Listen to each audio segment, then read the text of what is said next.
मी आज अशा गावात आलोय ज्या गावामध्ये कुठल्या प्रकारची जातपात बघितली जात नाही, जातीचा उल्लेख देखील केला जात नाही. मानव हाच धर्म, माणुसकी हीच जात असे विचार असलेले हे गाव. तसेच याच गावात जर तुम्ही चुकून जरी शिवी दिली तरी तुम्हाला 500 रुपये दंड द्यावा लागतो. त्यामुळे या गावात कोणी शिवी देखील देत नाही. 100% जातमुक्त तसेच 100% शिवीमुक्त असलेले हे गाव. याच गावात रोज संध्याकाळी 7 ते 9 या वेळेमध्ये गावातील कोणीच मोबाईल देखील वापरत नाही. 100% त्याच्यावर लक्ष पण ठेवता. लक्ष पण का जर शिवी देणार म्हणून तुम्ही दिले नाही तर हा. तुम्ही त्याला पुरावेसहित सांगतात तू या टायमिंगला इथे बरोबर. शिवी दिली होती. मध्ये सायरन वाजतो. सायरन वाजला की कुटुंबातील सगळ्यांनी मोबाईल बाजूला ठेवायचे. एक मुलांनी अभ्यास करायचे. ते जे काही प्रदर्शनी भिंती आहेत ना, हा. तिथं आम्ही मुलांचा अभ्यासक्रम लिहिलेला आहे.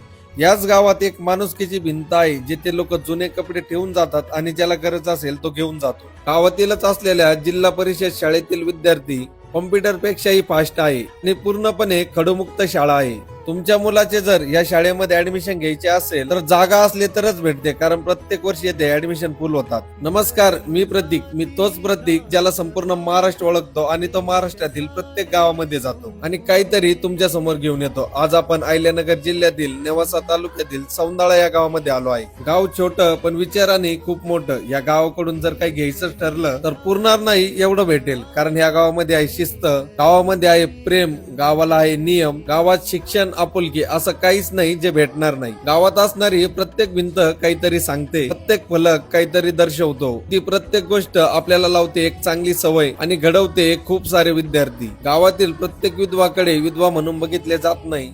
गावातील वृद्धांचे पालकत्व ग्रामपंचायत घेते. गावातील प्रत्येक मुलीचे कन्यादान करते आणि शिक्षणाचा खर्च देखील ग्रामपंचायतच करते. ही रील महाराष्ट्रात नव्हे तर संपूर्ण भारतात एवढी जास्त शेअर करा की पुढच्या पार्ट मध्ये आपण बघू काय काय करते येथील ग्रामपंचायत, काय करतात येथील ग्रामस्थ आणि काय आदर्श घेतला पाहिजे आपण या गावाकडून. भेटूया पुढच्या ब्लॉग मध्ये, पुढच्या पार्ट मध्ये.